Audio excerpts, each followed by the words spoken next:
नेकपा एमालेका अध्यक्ष केपी शर्मा ओलीसँग गृहमन्त्री र कानुन मन्त्रीको भेट। प्रचण्ड झुट बोलिरहेका छन्, एसपीपी हामीले अस्वीकार गरेका थियौं भन्दै एमाले अध्यक्ष केपी शर्मा ओलीको भनाई। हामी सेवक हुन्छौं, भ्रष्टाचार गर्ने छैनौं भन्दै नेकपा एमालेका जनप्रतिनिधिले गरे 20 बुँदे संकल्प। राष्ट्रवादको ढोङको पछाडि नलाग्नुहोस्, सक्कली चिन्नुहोस् भन्दै नेकपा माओवादी केन्द्रका अध्यक्ष पुष्पकमल दाहाल प्रचण्डको भनाई। राष्ट्रवादी भएर नेपालको कहिल्यै विकास नभएको नेपाली कांग्रेसकी नेत्री सुजता कोइरालाको धारणा। संस्कृति पर्यटन तथा नागरिक उड्डयन मन्त्री प्रेम आले फेरि विवादमा अश्लील शब्द प्रयोग गरी गाली गरेको अडियो सार्वजनिक। अन्तर्राष्ट्रिय सम्बन्ध समितिमा भीम रावल र परराष्ट्र मन्त्री खड्का बीच चर्काचर्की। संसदीय समितिले सरकारसँग माग्यो एसपीपीसँग सम्बन्धित कागज पत्र। नेपाल कुनै पनि सैन्य गठबन्धनमा सहभागी नहुने प्रधान सेनापति प्रभुराम शर्माको भनाई। रूस भ्रमण उपलब्धिमूलक भएको खेलकुद मन्त्री गहतराजको स्पष्टोक्ति। केपी ओलीले नै एसपीपी अगाडि बढाएको राष्ट्रिय सभा सदस्य वामदेव गौतमको दाबी। सरकारसँग 5 बुँदे सहमतिपछि निहारिकाको अनसन तोडियो। कालीगण्डकी नदीमा र्याफ्टिङका क्रममा बेपत्ता भएका 7 जनाको उद्धार। बिहिबार बढेको शेयर बजार शुक्रबार 7.5 अङ्कले घट्यो। श्रीलङ्कामा लाखौं नागरिकलाई सहायताको खाँचो रहेको संयुक्त राष्ट्र संघको भनाई। 1 दिवसीय क्रिकेटमा इङ्ल्यान्डको कीर्तिमानी योगफल बन्यो 498 रन। समाचार पार्टी हेल्थ टिप्स अन्तर्गत आज हामी गर्मी मौसममा के खान हुन्छ, के खान हुँदैन यसको विषयमा जानकारी दिनेछौँ अनि अन्तिममा समाचार पार्टी माइन्ड क्विज रहनेछ। हामीलाई अन्तिमसम्म हेर्नुहोला। प्रमुख प्रतिपक्षी दल नेकपा एमालेका अध्यक्ष केपी शर्मा ओलीसँग गृहमन्त्री बालकृष्ण खाँड र कानुन न्याय तथा संसदीय मामिला मन्त्री गोविन्द प्रसाद शर्मा कोइरालाले भेटवार्ता गर्नुभएको छ। भक्तपुरको बालकोटमा रहेको अध्यक्ष ओलीको निवासमा भएको भेटमा नागरिकता विधेयकलाई राजनीतिक सहमतिमा अगाडि बढाउने विषयमा कुराकानी भएको गृहमन्त्रीको सचिवालयले जनाएको छ। सचिवालयका अनुसार नागरिकता विधेयक सदनमा अगाडि बढाउने र दलीय सहमतिमा पास गर्ने विषयमा सकारात्मक छलफल भएको गृहमन्त्री खाँडले बताउनु भएको छ। सरकारले दलीय सहमतिमा नागरिकता विधेयक संसदमा पेश गरेर पास गर्ने तयारी गरिरहेको छ। गृहमन्त्री खाँडले त्यस विधेयक बारे पटक पटक दलहरूसँग छलफल गर्नु भएको छ। नेकपा एमालेका अध्यक्ष केपी शर्मा ओलीले अमेरिकासँग स्ट्रेट पार्टनरशिप प्रोग्राम एसपीपी आफू नेतृत्वको सरकारले अगाडि बढाएको भनेर माओवादी केन्द्रका अध्यक्ष पुष्पकमल दाहाल प्रचण्डले हदैसम्मको झुट र बेइमानी कुरा गरेको बताउनुभयो। अध्यक्ष ओलीले सुशील कोइराला नेतृत्वको सरकारले सुरु गरेको दाहाल नेतृत्वको सरकारले अगाडि बढाएको त्यो कार्यक्रम आफू नेतृत्वको सरकारले अस्वीकार गरेको तथ्यलाई बिर्सेर दाहालले झुट र बेइमानी पूर्ण गरेको स्पष्टीकरण दिनुभयो। पार्टीबाट निर्वाचित पालिकाका जनप्रतिनिधिका लागि काठमाडौँमा आयोजित प्रशिक्षण कार्यक्रममा बोल्दै उहाँले 2074 साल वैशाख 24 गते दाहाल प्रधानमन्त्री भएका बेला तत्कालीन प्रधान सेनापति छेत्रीले त्यो कार्यक्रममा हामीलाई सहभागी गराउन पर्यो भनेर अमेरिकी सेनाको पेसिफिक कमान्डलाई पत्राचार गरेको तथ्य नबिर्सिन पनि सचेत गराउनु भएको छ। नेकपा एमालेबाट निर्वाचित पालिकाका प्रमुख र उपप्रमुखको भेलाले 20 बुँदे संकल्प प्रस्ताव पारित गरेको छ। एमालेका तर्फबाट निर्वाचित जनप्रतिनिधिहरूको बिहिबार र शुक्रबार भएको प्रशिक्षणपछि 20 बुँदे संकल्प जारी गर्दै पारित गरिएको हो। संकल्पमा हामी शासक होइन जनताको सेवक हुनेछौँदेखि सरकारी गाडी, इन्धन र सरकारी स्रोतलाई मितव्ययी ढङ्गले र सार्वजनिक हितमा प्रयोग गर्ने सम्मका बुँदाहरू उल्लेख गरिएका छन्।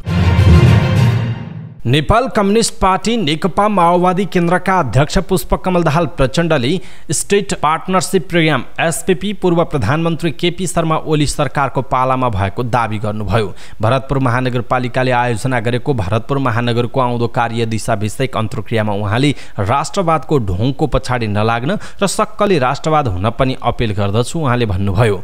यस्तै प्रचण्डले शान्ति प्रक्रिया टुङ्गोमा लगाउने बेलासम्म 5 दलीय गठबन्धन कायम रहने बताउनुभयो। संघ र प्रदेशको चुनावसम्म मात्र नभएर शान्ति प्रक्रिया टुङ्गोमा पुर्याउने र विकासको नयाँ युगतिर लैजानका लागि पनि सामूहिकतामा नै जाने उहाँको भनाइरहेको छ। एकताको पक्ष र विरोधीका बीचमा अहिले लडाईँ चलिरहेको उहाँले बताउनुभयो। अध्यक्ष दाहालले चितवनको भरतपुर अस्पताललाई शिक्षण अस्पताल बनाउन आफूले पहल थाल्ने बताउनु भएको छ। नेपाली कांग्रेसकी नेत्री एवं पूर्व उपप्रधान तथा परराष्ट्र मन्त्री सुझता कोइरालाले सधैँ राष्ट्रवादी भएर नेपालमा कहिले विकास हुन नसकेको दावी गर्नुभयो। अन्तर्राष्ट्रिय सम्बन्ध समितिको छलफलमा बोल्दै नेत्री कोइरालाले अरूलाई गाली गरेर र जहिल्यै पनि राष्ट्रवादी भएर नेपालमा कहिले विकास हुन नसकेको जिकिर गर्नुभएको हो। उहाँले नेपालमा भारत र अमेरिकाको कुरा आउने बित्तिकै विवाद सुरु हुन थालेको भन्दै यो राम्रो नभएको बताउनुभयो। नेत्री कोइरालाले प्रधानमन्त्री, गृहमन्त्री र प्रधान सेनापति समेतले एसपीपी नेपालमा स्वीकार्य हुँदैन भन्ने कुरा स्पष्ट पारिसकेको भन्दै सधैँ काम नभएको जसरी बिना तुक्का गफ गरेर बस्न नहुने बताउनु भएको छ। संस्कृति, पर्यटन तथा नागरिक उड्डयन मन्त्री प्रेम आले फेरि विवादमा आउनु भएको छ। उहाँले नेपाल एयरलाइन्सका अध्यक्ष युवराज अधिकारीसँग अश्लील शब्द प्रयोग गरी गाली गरेको अडियो सार्वजनिक भएको छ। अश्लील गाली गलौज समेटिएको अडियो सार्वजनिक भएपछि उहाँको चर्को विरोध भएको छ। यसअघि पनि मन्त्री आलेले भारतको मुम्बई पुगेका एक नेपाली युवकसँग गाली गलौज गरेको अडियो सार्वजनिक भएको थियो। नेकपा एमालेका सांसद डाक्टर भीम रावलले एसपीपी स्वीकार्य हुँदैन भनेर अमेरिकालाई पत्र लेख्न सरकारलाई आग्रह गर्नुभएको छ। अन्तर्राष्ट्रिय सम्बन्ध समितिको छलफलमा बोल्दै सांसद रावलले अमेरिकी दूतावासले नेपालले नचाहेमा स्टेट पार्टनरसिप प्रोग्राम एसपीपी सम्झौता नहुने भन्दै अमेरिकालाई नेपाल सरकारले तत्काल पत्र लेख्नुपर्ने बताउनु भएको हो। उहाँले कागजातको अध्ययन गरेर राष्ट्रिय हित विपरीत काम गर्नेहरूलाई कानुनी कठघरामा उभ्याउन सक्नुपर्ने बताउनुभयो। सांसद रावलले देशको परराष्ट्र मन्त्रीले देशव्यापी रूपमा भइरहेको बहसलाई नकोट्याउँ भन्न नमिल्ने बताउनुभयो। उहाँले नेपालको परराष्ट्र नीति, नेपालको स्वाधीनता, स्वतन्त्रता, सरकार, व्यक्ति, मन्त्री विशेषसँग मात्र सरोकारको विषय नभएको जिकिर गर्दै बहसको पूर्ण जानकारी नहुन्जेल सहमतिमा जान नसक्ने बताउनुभयो। सांसद रावलले नेपाली सेनाले दिनै पक्ष फरक कुरा गर्न नमिल्ने पनि बताउनु भएको छ। प्रतिनिधि सभाको अन्तर्राष्ट्रिय सम्बन्ध समितिले सरकारसँग अमेरिकी स्टेट पार्टनरसिप प्रोग्राम एसपीपीसँग सम्बन्धित कागजपत्र माग गरेको छ। परराष्ट्र मन्त्री डाक्टर नारायण खड्का, प्रधान सेनापति प्रभुराम शर्मा, रक्षा मन्त्रालयका सचिव किरण शर्मा लगायतसँग एसपीपी बारे छलफल गरेपछि समितिले यससँग सम्बन्धित कागजपत्र उपलब्ध गराउन नेपाल सरकार र परराष्ट्र मन्त्रालयलाई निर्देश गरेको समिति सभापति पवित्र निरौला खरेलले जानकारी दिनुभएको छ।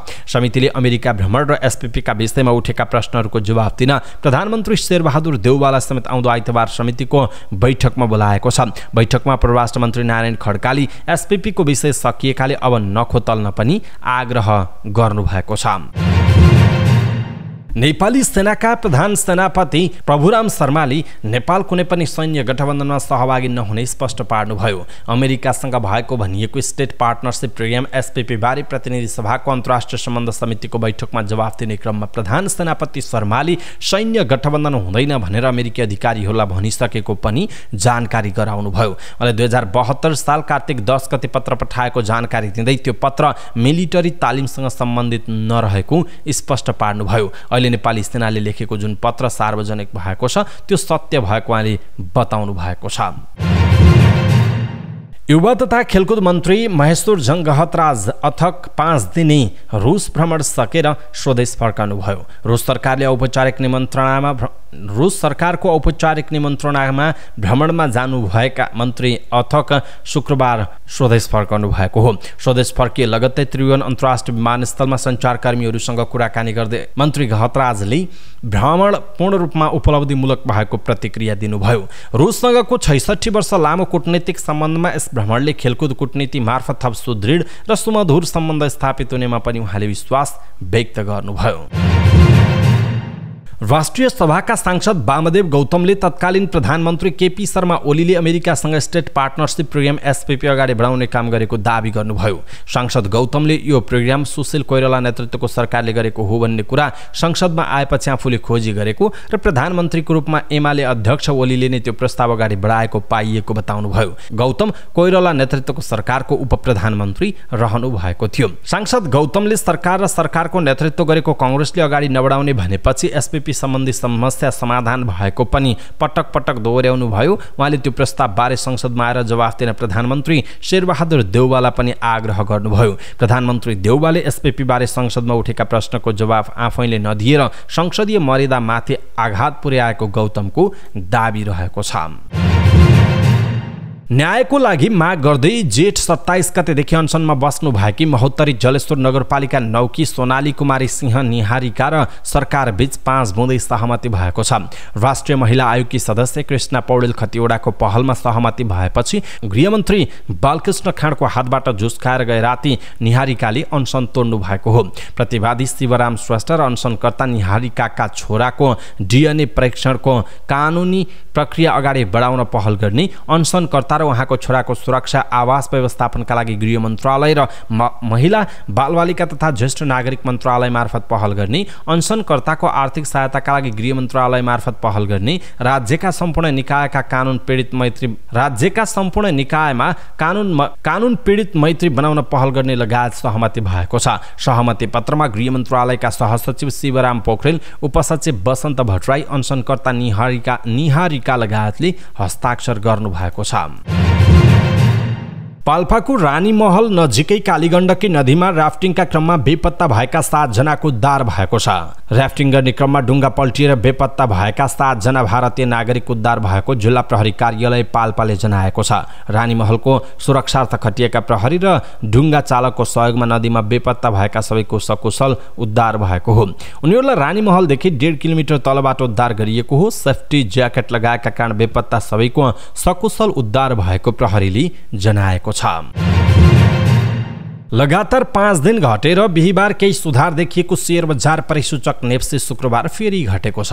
शुक्रबार नेप्से 7.56 अङ्कले घटेर 1971.38 बिन्दुमा झरेको छ। शुक्रबार पहिलो पटक 2 घण्टाका लागि शेयर बजार खुलेको हो। यसअघि सरकारले आइतबार पनि सार्वजनिक बिदा दिएपछि शेयर बजार पनि आइतबार बन्द गरेर शुक्रबार खोल्न थालेकोमा आइतबारको बिदा कटौती भएपछि शुक्रबार बिहान 11 बजेदेखि दिउँसो 1 बजेसम्म 2 घण्टाका लागि मात्र शेयर बजार खुलाउन थालिएको हो। शुक्रबार म्युचुअल फन्ड बाहेक सबै समूहको शेयर घटेकोमा बिमा, जलविद्युत र विकास बैङ्कको शेयर 2 अङ्कले घटेको छ।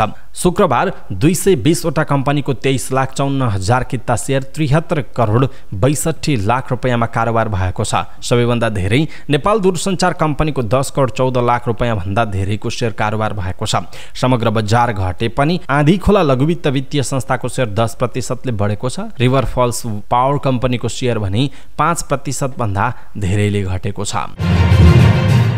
संयुक्त राष्ट्रसङ्घले श्रीलङ्काका गर्भवतीका लागि खाद्यान्न सहायता पठाउन थालेको छ। राष्ट्रसङ्घका अनुसार श्रीलङ्काका 5 मध्ये 4 जनाले खर्च धान्नका लागि खाना खान नै छोड्न थालेका छन्। राष्ट्रसङ्घको विश्व खाद्य कार्यक्रम WFP ले जीवन बचाउने सहयोग अन्तर्गत झण्डै 2000 गर्भवतीलाई खाद्यान्न सहयोग वितरण गर्न थालेको जनाएको छ। एसिया र प्रशान्त महासागरका WFP उप क्षेत्रीय निर्देशक एन्थिया वेभली 2 करोड 20 लाख जनसङ्ख्या रहेको श्रीलङ्काका गरिब नागरिकलाई खाना, औषधि जस्ता आधारभूत आवश्यकता वस्तु खरिद गर्न कठिन भइरहेको बताएका छन्। इङ्ल्यान्डले 1 दिवसीय अन्तर्राष्ट्रिय क्रिकेटमा ऐतिहासिक योगफल बनाएको छ। नेदरल्यान्ड्ससँगको पहिलो खेलमा टस हारेर ब्याटिङ गरेको इङ्ल्यान्डले निर्धारित 50 ओभरमा 4 विकेट गुमाउँदै 498 रन बनाउँदै आफ्नै कीर्तिमान तोडेको हो। यो 1 दिवसीय इतिहासकै सर्वाधिक ठुलो योगफल हो। यसअघि सन् 2018 मा इङ्ल्यान्डले अस्ट्रेलियासँगको खेलमा 481 रन बनाएको थियो। इङ्ल्यान्डले सर्वाधिक योगफल बनाउँदा जोस बटलरले 70 बलमा नट आउट 162 रन बनाए। उनले 14 छक्का र 7 चौका प्रहार गरे। यस्तै डेभिड मलनले 125, फिलिप साल्टले 122 र लायम लिभिङस्टोनले 22 बलमा 66 रन बनाए। बलिङतर्फ नेदरल्यान्ड्सका कप्तान पिटर सिलरले 2 विकेट लिएका थिए।